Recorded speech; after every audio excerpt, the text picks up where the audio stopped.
Books on historical theology, believe it or not. I love theology and I love history, and historical theology takes the two disciplines and puts them together.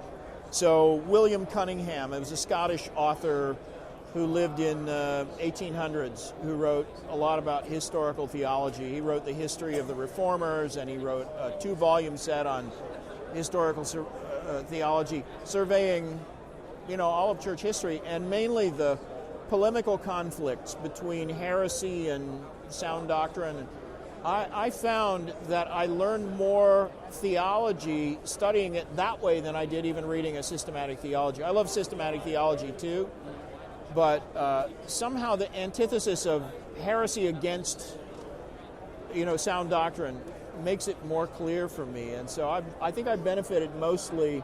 If I take all the books in my library, the ones I've benefited the most from have been historical theology. And when you talk about the conflict, do you see that the same conflict is repeating today? Yeah, absolutely. In like fact, I did a series of messages a few years ago about the history of heresy, and as I studied it, I realized it's really only about 5 strains of heresy that recycle constantly, and pretty much any error you can name is just a recycling of an old heresy. The Jehovah's Witness error is Arianism, reinvented. All liberalism, the emerging church movement, all those sorts of things are versions of Socinianism. You've got a lot of Pelagians out there teaching their stuff. In fact, pretty much every cult you can name has borrowed, themes from Pelagianism. So, yeah, there's about 5 strains of heresy that continually resurface, and there's nothing new under the sun. That's right. So that would be the first answer. There are other books.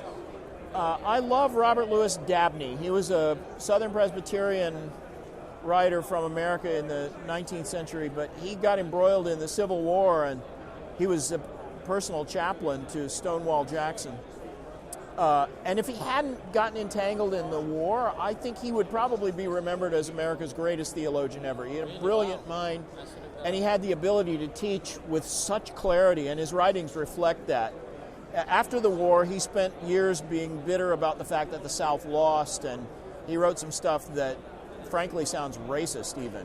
And so it's one of those lessons that a good man can become soured if his attention is taken off what God has called him to do. And in Dabney's place, in his case, he was really a good theologian, and he got involved in politics and philosophy instead. So his earlier writings are actually better than his later writings. But it's so good that Banner of Truth collected a lot of his essays and polemical material and put it in a 3-volume set called Discussions. That's just the title of it, Dabney's Discussions. And of all the books in my library, if you asked which one would I most like to keep if I were just on a desert island, that'd be my first choice. Over the historical. Yeah, the historical theology is something you read once, and you might review it a few times over the years. Dabney's the kind of book I'd keep by my bedside and read anytime I'm bored. But I don't like or read many of the new books. The books that you see on the Christian bestseller list, they're not worth your time. It's a shame. What do you say that are the biggest dangers of the ministry? All the standard things: pride, frustration, discouragement. If you had to narrow it down to one thing, it would be that there are a lot of temptations in the ministry to take your eyes off Christ and put them on yourself, to feel sorry for yourself, or to be proud for something good you did, or whatever. I think it's a real temptation for ministers to become selfish and self-centered and self-focused, even if they start well. It's there's just so many things. If you excel in preaching, for example, the evangelical culture today will try to make you into a celebrity and tell you how great you are, and if you start to believe that, it's dangerous. Yeah, I mean, people tend to look at John MacArthur and think, what he's doing looks easy. He makes it look easy, and it's not easy. He works hard, and he prepares thoroughly, and he's devoted his life to study at a level that most of us just don't have the energy or the commitment to pursue. And I think, but because he makes it look easy, a lot of young guys look at that and go, I could do that. That's easy. That looks easy. And then they get out and bomb because they don't do the work necessary to learn how to communicate and prepare a message and all of that. I was here at Grace Church for 11 years before I ever taught a group of adults larger than my own living room. I was teaching living room Bible study. So I never intended to be speaking at the Shepherd's Conference or any of that.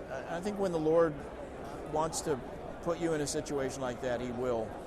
If nobody's ever responsive to your preaching, and even the people around you are nonplussed, but it might be good to find out if respectable, useful, gifted ministers think you're actually gifted to preach. I think there are a lot of young guys in ministry who really weren't called. They have a romantic notion about what it's like to be a pastor. They're not gifted or called by God to be in the ministry, but they've pursued that. And I occasionally meet young guys where I want to tell them, look, get out of the ministry. I don't think you're called to this. I just read another story. In fact, I'm going to quote it tomorrow or Friday in my message, by Joseph Parker. He was another British pastor during Spurgeon's lifetime. And he had a young guy come to him, and the guy said, I work hard, I study hard, I think I'm a capable theologian. I prepare these sermons, and nobody seems to respond. Nobody seems to listen. I can't get a church to call me as pastor. He was really frustrated. And Parker said, stand over there in the corner of my office and preach to me. Just preach a sermon to me. And so the guy unloaded on Parker for about a half hour, and Parker said, here's your problem. You're not trying to get some truth into my mind. You're trying to get it off your mind. And he says, instead of thinking how to communicate with me, and this is good advice. And Parker told him, you might want to reconsider whether you're actually called to pastoral ministry if you don't have communication skills. Well, pray, you have to pray about it and ask that the Lord would make clear to you, what your calling is. I don't doubt your calling. I mean, you're doing a difficult kind of ministry in a really hard place.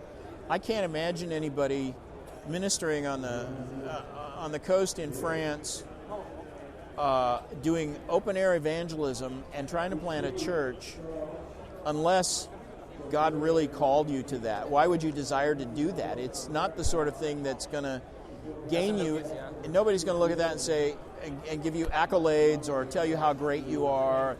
So you're in a role that would naturally be discouraging to anybody, and you should hear John MacArthur's description of the first time he preached in a bus station doing open air ministry. And I think he felt probably the same way you did. Like nobody even stopped to listen.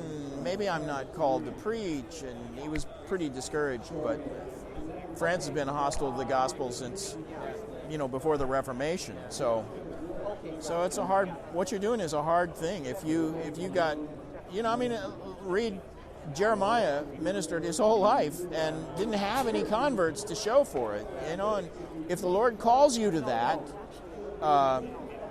then you're not going to be happy doing anything else anyway. So just pray and ask the Lord to strengthen you and be patient. I think that's the word I most often hear John MacArthur advising young guys. Be patient.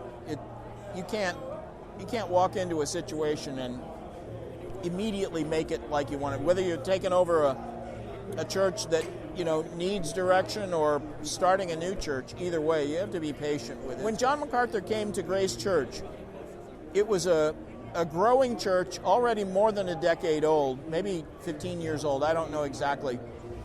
They'd had two pastors prior to John MacArthur. Both of them had died suddenly. The church came out of a Arminian Methodist kind of doctrinal background, which didn't fit John MacArthur. There were men on the elder board who weren't truly believers. They were just successful businessmen who went to church and they'd been appointed to the leadership of the church. There were a lot of significant, far-reaching changes that John had to make early on when he came here. And he spent years doing it. He didn't do it all at once. You can't walk into a situation like that and immediately set everything right. You just can't do it. Too many guys try to do that and they bomb out. So you have to first teach the people what Scripture demands, and then you can get them on board with making those changes.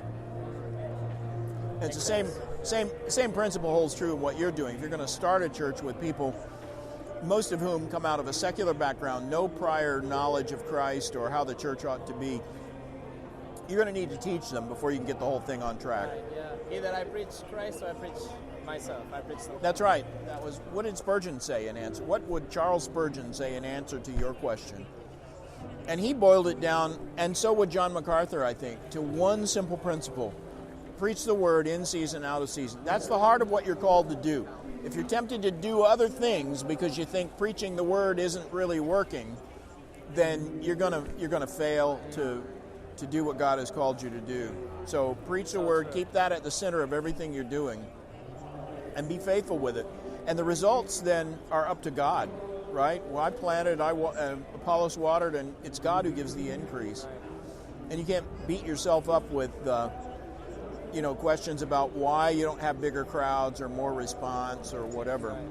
There's a sense in which it's good to examine what you're doing and say, am I communicating as well as I can, and all of that. But don't ever even be tempted to ask the question whether maybe I should do something other than preach the word, because if you're in the position God called you to, that's what He's called you to do. So you're not far from where Spurgeon died. No, Manton. Yeah, the hotel where he died was torn down. I thought he died in his house. No, he was in a hotel. He was there because he had health problems that required him to go to the south of France every year. So every year he would go there, and every year he got more sick. And that particular year, he knew he was dying. He knew he was really, really sick. And he stayed in a hotel, the Hotel Beau Rivage. There's still a Hotel Beau Rivage in Mentone, but it's not the same one. They tore down the original building, and there was a plaque that somebody had installed in the room where Spurgeon died, saying this is where Spurgeon died in 1892. And they took that plaque and sent it to the Met Tab in London, so it's in London now. And as far as I know, it's the only part of the original hotel that still survives.